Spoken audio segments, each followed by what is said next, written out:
Abra. Tinuhog ng sabay si Shay at ang kanyang Abab. Ako na yung nauna kay Ann. Real talk, may dugong tumutulo. Pero dahil tropa tayo, pinutok mo sa puso. Yo, wala na masyadong intro. Basta disback niya to sa disback sa kanya ni Shay na pinamagatang Aubrey. Alam niya ba patay ng mama niya? So kung napakinggan nyo yun, safe na kayo para makinig sa rebanse ni Abra.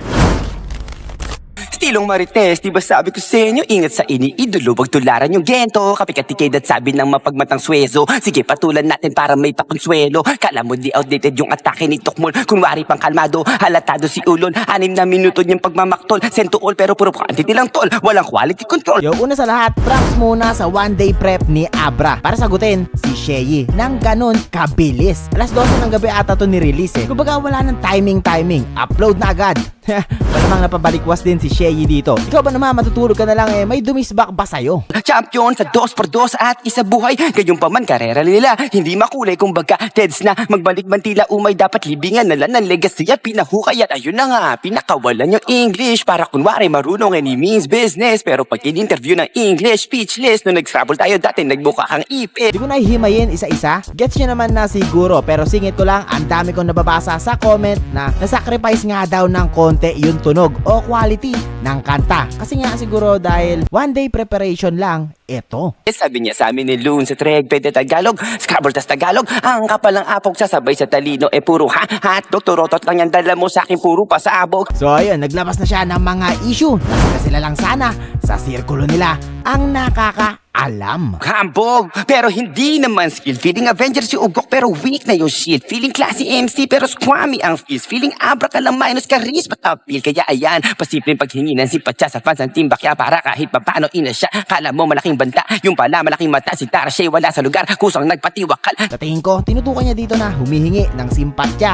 si Shay sa mga fans ng SB19 na dinis ni Abra sa kanta niyang Mais. Nag-display pa na ang bulaklak na pampatay. 4 na taon na, oy, ang sakit naman aray. Desperado na sumikat para ako'y kapantay. Iisipin ng anak mo, ang wak mo palatay. And dito, sinasabi niya na dinamay man ang kanyang patay na inay ay hindi na siya ganon ka-affected. Kasi 4 na taon na nga naman ang nakalipas. Huwag mo i-deny, simulat sa pool. Lalo na yan, hindi nang galit sa akin dahil sa ano nga ba man. Di pa rin makaget over sa past. Para ko alam kasi nung flip dish pa lang, ako na yung nauna kay Ann. Wow, nakakagulat pa rin yun. Kahit medyo sa una pa lang ay ramdam ko na idadamay niya si Ann. Real talk, sinundot ko yung puso gamit edits. Sinampal ko yung uso, walang kondom. May dugong tumutulo, pero dahil tropa tayo, pinutok ko sa puso. Man, wala akong masabi. That's gangsta.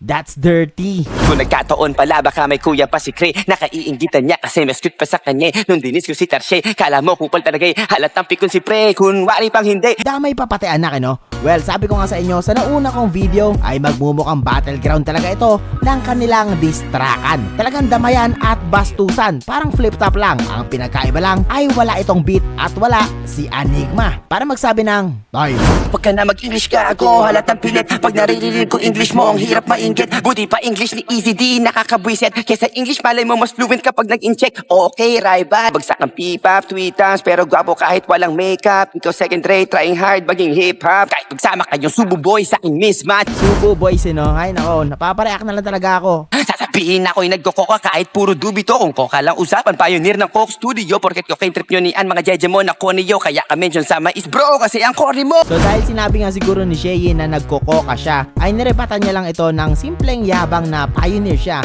ng Coke Studio. Akala mo may karapatang mang-rate ng kanta, ilusyonado nagbigay pang score ng 8 si Tanga dahil sa album cover this lakas mang hate ni Mata. Mamatayan ka sana ng ina o mag-ina, ina ka. Mamatayan ka sana ng ina o mag-ina. Malamang produkto ito ng bad trip niya sa diss ni Shay patungkol sa kanyang ina. Kawawang heavyweight sa rap, hindi bigatin. Walang gigs, walang racket. Puro Twitch, baba budget, baba standard, baba kalidad ng multis. Di na iimbitahan sa UP Calitun si Tokis. Pag sinerge nyo, UP Calitun sa Chihisag yung X. Abra versus Shipa, ito babaan ang royalty. Damn, so doon na nga nagtatapos ang diss back ni Abra na one day prep. Although 3 minutes lang siya, malakas pa rin. Pero para sa akin lang naman, medyo mas matimbang pa rin yung kay Shay doon. Syempre 6 minutes yun Tapos syempre mas mahaba yung kanyang preparation.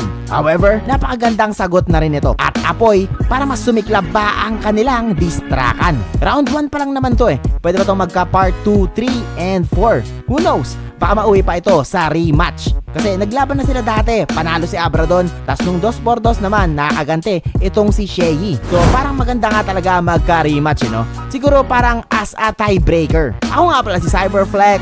Sa akin, okay na okay yung sagot na yon. Ikaw, anong masasabi mo? Comment down below at huwag kalimutang mag-subscribe sa aking YouTube channel.